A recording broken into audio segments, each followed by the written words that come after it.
Over head ನೀರಿನ tank ಪರಿಶೀಲಿಸಿದ ತನಿಖಾ ತಂಡ. ಇಳಕಲ್ ನಗರದ ಸರ್ಕಾರಿ ಪದವಿ ಪೂರ್ವ ಕಾಲೇಜು ಜಾಗೆಯಲ್ಲಿ ಟ್ಯಾಂಕ್ ನಿರ್ಮಾಣ ಸ್ಥಗಿತಗೊಂಡಿದ್ದಕ್ಕೆ ಜಿಲ್ಲಾಧಿಕಾರಿಗಳು ತನಿಖಾ ತಂಡವನ್ನು ನೇಮಿಸಿದ್ದು ಅದರಲ್ಲಿ ಲೋಕೋಪಯೋಗಿ ಇಲಾಖೆ, ನಿರ್ಮಿತಿ ಕೇಂದ್ರ ಮತ್ತು ನಗರಸಭೆ ಪೌರಾಯುಕ್ತರು ಇನ್ನಿತರ ಅಧಿಕಾರಿಗಳ ತಂಡ ಸ್ಥಳಕ್ಕೆ ಆಗಮಿಸಿ ತನಿಖೆ ಮಾಡಿ ಚರ್ಚಿಸಿ ನಂತರ ಜಿಲ್ಲಾಧಿಕಾರಿಗಳಿಗೆ ವರದಿ ಸಲ್ಲಿಸುವುದಾಗಿ ಹೇಳಿದರು.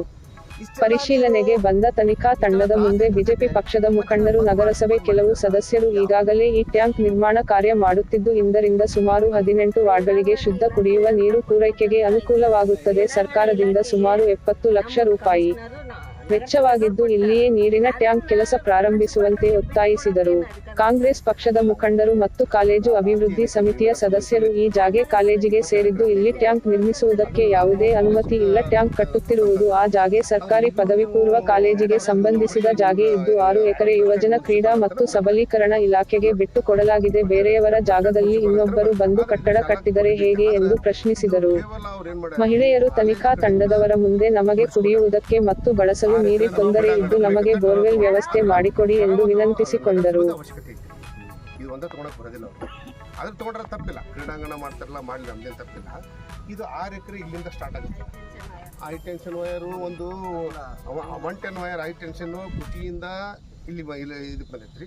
ಒಂದು ಹುಣಗುಂದಿಂದ ಇಲ್ಲಿ ಬಂದೈತೆ, ಒಂದು ಆಫೀಸಿಗೆ ಹೋಗುತ್ತೆ ಲಾಸ್ಟ್ ಮೂಲೆ ಒಳಗೆ ಮಾಡ್ಕೊಂಡು ಕೇವಲ 1 ಗುಂಟೆಗೆ ಮಾತ್ರ ಹೋಗಕ್ಕೆ ಸಾಧ್ಯ ಐತಿ. 1 ಗುಂಟೆಗೆ ಹೆಚ್ಚು ಹೋಗೋದಿಲ್ಲ. ಅದರಲ್ಲಿಂದ 1 ಗುಂಟೆ ಸಂಬಂಧ ನಾವು ಕ್ರೀಡಾಂಗಣ ಕಟ್ಟಕ್ಕೆ ಬೇಡ, ಸೈಡ್ ಮಾಡ್ಕೊಂಡು ಕಟ್ಕೊಳ್ಳಿ, ರೌಂಡಾಗಿ ಮಾಡಕ್ಕೆ ನಮ್ದೇನು ಅಡ್ವಾಂತಿಲ್ಲ. ಆದ್ರೆ 22 ಹೆಚ್ಚು ಕಡಿಮೆ 20 ಡಿವಿಷನ್ಗೆ ನೀರಿನ ತೊಂದರೆ ಆಗುತ್ತೆ. ಇವತ್ತು ನಮ್ಮಲ್ಲೇ ಈ ಕಡೆ ಡಿವಿಷನ್ಗೆ ಏನಂತ ಹೇಳ್ರಿ, ಈ ನೀರಿನ ಟ್ಯಾಂಕ್ ಇರ್ತದೆ, ನೀರು ಬರ್ತಿರ್ತಾರ, ಎಲ್ಲ ನೈಕರ್ ಜನ ಇರುವಂತಾರೆ. ಇವತ್ತು ಏನು ಮಾಡ್ತಾರೆ ಅಂದ್ರೆ ಬೆಳಗ್ಗೆ 4 ಗಂಟೆ ತನಕ ಯಾವಾಗ ನೀರು ಬರ್ತದೆ ಗೊತ್ತಿಲ್ಲ, ಪರಿಸ್ಥಿತಿ ಹಂಗಾಗೈತೆ. 1 ಗಂಟೆ ಬರುತ್ತೆ, 2 ಗಂಟೆ ಬರುತ್ತೆ, ಅಲ್ಲಿ ತನಕ ಎದ್ದು ನಿಂತು ನೀರು ತುಂಬ್ಕೊತಾರ. ಬೆಳಗ್ಗೆ ದುಡಿಯೋಕೆ ಹೋಗ್ಬೇಕಾದ್ರೆ, ಮಗಕ್ಕೆ ನೇಯಕ್ಕೆ ಹೋಗ್ಬೇಕಾದ್ರೆ ಮಲ್ಕೊಂಡಿರ್ತಾರೆ. ಆ ಟೈಮ್ದಾಗ ಎಷ್ಟು ತೊಂದರೆ ಆಗೈತಿ. ಅದಕ್ಕೆ ಇದು ಪೂರ ಮುರಿಯಿಲ್ಲ ಸರ್, ತೊಂದರೆ ಇಲ್ಲ. ಕ್ರೀಡಾಂಗಣ ಮಾಡಲಿ, ನಮಗೆ ಖುಷಿ ಐತಿ. ಕ್ರೀಡಾಂಗಣಕ್ಕೆ ನಮ್ದೇನು ಅದಕ್ಕೇನು ಅಭ್ಯಂತರ ಇಲ್ಲ. ಆದ್ರೆ ಕ್ರೀಡಾಂಗಣ ಮಾಡೋಕ್ಕಿದು ತೊಂದರೆ ಆಗುತ್ತಲ್ರಿ. 110 ವೈರ್ ಮಧ್ಯದಲ್ಲಿ ಐತಿ. ಈ ಕ್ರೀಡಾಂಗಣ 6 ಎಕರೆ ಕೊಟ್ಟರೆ ಮಧ್ಯದಲ್ಲ 3 ವೈರ್, ಒಂದು ಕುಷ್ಟಗಿಯಿಂದ ಬಂದೈತೆ, ಒಂದು ಹುಣಗುಂದಿಂದ ಹೋಗೈತೆ, ಒಂದು ಇದಕ್ಕೆ ಆಫೀಸ್ಗೆ ಹೋಗೈತೆ. ಒಂದು ಸೋಲಾರ್ದು 110 ಸರ, ಕುಷ್ಟಗಿಯಿಂದ 110 ಕೆವಿ ಬಂದು ಸರ. ಇಲ್ಲಿಂದ ಇಲ್ಕಲ್ಲಿದ್ದ ಕುಷ್ಟಿ ಇದಕ್ಕೆ ಹುಣಗುಂದಕ್ಕೆ 110 ಕೆವಿ ಐತೆ. ಹಿಂಗಾಗಿ ನಮ್ಗೆ ತೊಂದರೆ ಸರ್. ನಾವು ಅದನ್ನು ಮಾಡಬೇಡ ನಾವು ಅನ್ನೋದು ಇಲ್ಲ. ಏನು ಅವ್ರು ಏನು ಮಾತ್ರ ಮಾಡಿ ಸರ್, ನಮಗೆ ಕುಡಿಯುವಂಥ ನೀರಿನ ಕೆಲಸ ಆದ್ರೆ ಸಾಕು. ನಮ್ದು ಏನು ಮತ್ತೆ ಆಲ್ರೆಡಿ ಇದಕ್ಕಾಗಲೇ 70 ಲಕ್ಷ ರೂಪಾಯಿ ಪೇಮೆಂಟ್ ಆಗಿದೆ. ಆಮೇಲೆ ಇದು ಮಾಡೋ ಟೈಮಿಗೆ ಅದಕ್ಕೆ ಸಂಬಂಧಪಟ್ಟ ಅಧಿಕಾರಿಗಳು ಎಲ್ಲರೂ ಬಂದಿದ್ರು. ಆಮೇಲೆ ಅದು ಟೆಸ್ಟಿಂಗ್ ಮಣ್ಣನ್ನು ಒಯ್ದ ಮೇಲೆ ನಾವು ಕೆಲಸ ಸ್ಟಾರ್ಟ್ ಮಾಡಿದ್ವಿ ಸರ್. 12/2/2023 ಚಾಲು ಮಾಡಿದ್ದು ಸರ್. ಹಿಂದೆಲ್ಲೇ ಸ್ಟಾರ್ಟ್ ಆಯ್ತು ಸರ್. ಅದು ಬಿಟ್ಟರೆ ನಂತರ ಮತ್ತೆ ಒಂದು ತಿಂಗಳು ಅದು ಮಣ್ಣು ಟೆಸ್ಟ್ ಮಾಡಿ ಅದು ಎಲ್ಲ ಆದ ನಂತರ ಸ್ಟಾರ್ಟ್ ಆಯ್ತು ಸರ್. ಅವಾಗ ಹೇಳ್ಬೇಕಿತ್ತು, ಸ್ಕೂಲ್ದವ್ರು ಹೇಳ್ಬೇಕಿತ್ತು, ಯಾರು ಆಫೀಸರ್ ಹೇಳ್ಬೇಕಿತ್ತು, ಯಾರೂ ಹೇಳಿಲ್ಲ. ಸಂಬಂಧಪಟ್ಟ ಅಧಿಕಾರಿಗಳವರೇ ಹೇಳ್ಬೇಕು, ನಮ್ಮ ಗಮನಕ್ಕೆ ತರಬೇಕಾಗಿತ್ತು. ಸ್ಕೂಲ್ ಪ್ರಿನ್ಸಿಪಾಲ್ರು ಬಂದಾರಲ್ರಿ, ಬಂದಾರಲ್ಲ ಇಲ್ಲಿ ಪ್ರಿನ್ಸಿಪಾಲ್ರು. ಈಗ ತಮ್ಮದು ಮಾಹಿತಿ ತೊಗೊಂಡಿದ್ದೀವಿ ಸಮಿತಿ, ನಾವು ಎಲ್ಲ ಡಿಪಾರ್ಟ್ಮೆಂಟದ್ದು ಅಭಿಪ್ರಾಯ ಕೊಟ್ಟು ಕೊಡ್ತೀವಿ, ರಿಪೋರ್ಟ್ ಕೊಡ್ತೀವಿ. ಸ್ವಲ್ಪ ಆದೇಶ ಮೇಡಮ್ ಅಲ್ಲಿ ದೌಡು ಕೊಟ್ಟರು ಪ್ಲೀಸ್ ಸರ್, ಯಾಕಂದ್ರೆ ಭಾಳ ಲೇಟ್ ಆಗೈತೆ. ಈಗ ನಾವು ಆಗಲೇ ಡಿಸೋರಿ ಒಂದು 2 ರಿಂದ 3 ಸಲ ಭೇಟಿ ಆಗ್ಬಿಟ್ಟು ಅವ್ರು ನಮ್ಗೆ 15 ದಿವಸದಿಂದ ಒಂದು ಕಮಿಟಿ ಮಾಡಿವಿ ಅಂತ ಅವತ್ತು ಹೇಳಿದ್ರು ನಮ್ಗೆ ಅವ್ರು. ಆದ್ರೆ ಈಗ ಲೇಟ್ ಆಗೈತೆ, ಆಗಲಿ ಸರ್, ಇಲ್ಲಿ ತೊಂದರೆ ಇಲ್ಲ. 1 ವೀಕು ನಮ್ಮ ಅದೇನಾಗಿತ್ತು 15ನೇ ತಾರೀಕಿಗೆ ಡೇಟ್ ಫಿಕ್ಸ್ ಮಾಡಿದ್ರು. ಹಾಗೆ ಬಿಡ್ರಿ, ಆಗೈತೆ ಈಗ ನಮ್ಗೆ ಅರೆಸ್ಟ್ ನಮ್ಗೆ ಗೊತ್ತಾಗಲ್ಲ. ಅಲ್ಲ ಇವತ್ತಾದ್ರೂ ಬಂದಿರಲ್ಲ, ಇನ್ಮೇಲೆ ವರದಿ ಸರ್ದಿ ಹೋಗಿದ್ವಿ. ನಾನು ಬೆಂಗಳೂರಾಗ 3 ಮೀಟಿಂಗ್ ಕಂಟಿನ್ಯೂಸ್ ಆಗೋದು.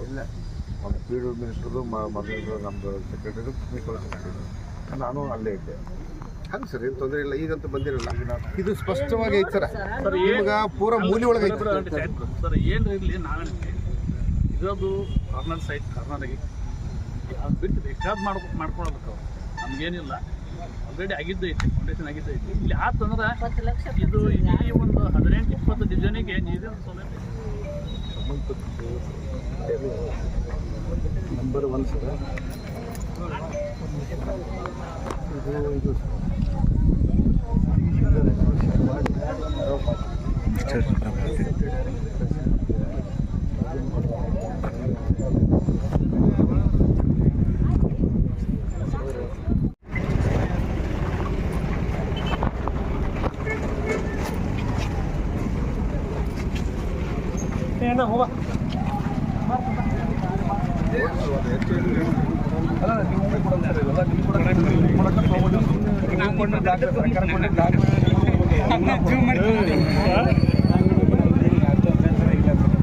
ಆಲ್ರೆಡಿ ಸರ್ಕಾರದಿಂದ ಇಷ್ಟೊಂದು ದುಡ್ಡು ಖರ್ಚಾಗಿದೆ, ಇದೊಂದು ಕಾರ್ನರ್ನಾಗ ಕೂತದ.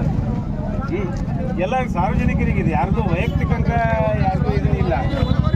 ಇದು ದುಡ್ಡು ಖರ್ಚಿನಾಗ ಒಂದು 10 ಮಂದಿ ಬಡೋದು. ಅಫಿಷಿಯಲ್ ಕಮಿಟಿ, ನಾನು one of the member. Officially ನಾವು ನೋಡ್ಕೊಂಡು ರಿಪೋರ್ಟ್ ಮಾಡ್ಬೋದು. ಈಗ ಅದಕ್ಕೆ ನಿಮ್ಮ ತಮ್ಮ ಜೋಡಿನೂ ಬಂದು ಸರ್ ಮಾತಾಡ್ಬೋದು. ತಾವು ತಮ್ಮ ಅಭಿಪ್ರಾಯ ನೀಡಿದ್ರಿ. ಇನ್ನು ಸಂಬಂಧಪಟ್ಟ ಇಲಾಖೆ, ನಾನು I am representing municipality ED ಸಾಹೇಬ್ರ ಅವರು ಮೇಡಮ್ ನಿಮ್ಮದು ಅಭಿಪ್ರಾಯ ಏನೈತ್ರಿ ಮೇಡಮ್? ಇದು ಮಾಡೋತ್ತೆ ನೀವು ಅಲ್ಲ, ಅವ್ರ ಅಭಿಪ್ರಾಯ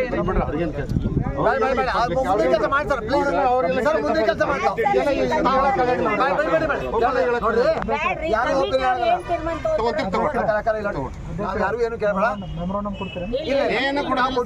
ಮೇಡಮ್ ಕೊಟ್ಟಿದ್ರ ಮ್ಯಾಗ ಅವ್ರಿಗೆ ಸಮಿತಿ ಮಾಡೋಣ.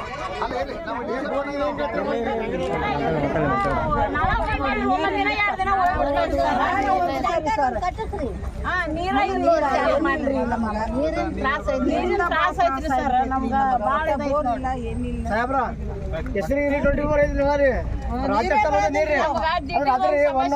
ಐತ್ರಿ ರಾತ್ರಿ ಬಾಳಕ್ ಬರ್ತಾರ್ರಿ ಅವ್ರು. ಅದನ್ನ ಒಂದ್ ಸ್ವಲ್ಪ ಸುತ್ತಾರ್ದಾಗ ಕಟ್ಟಿ ಕೊಡು ಅಂದ್ರೆ ಹೆಣ್ಮಕ್ಳಿಗೆ ಮರ್ಯಾದಿನ ಇಲ್ಲ ಸರ್.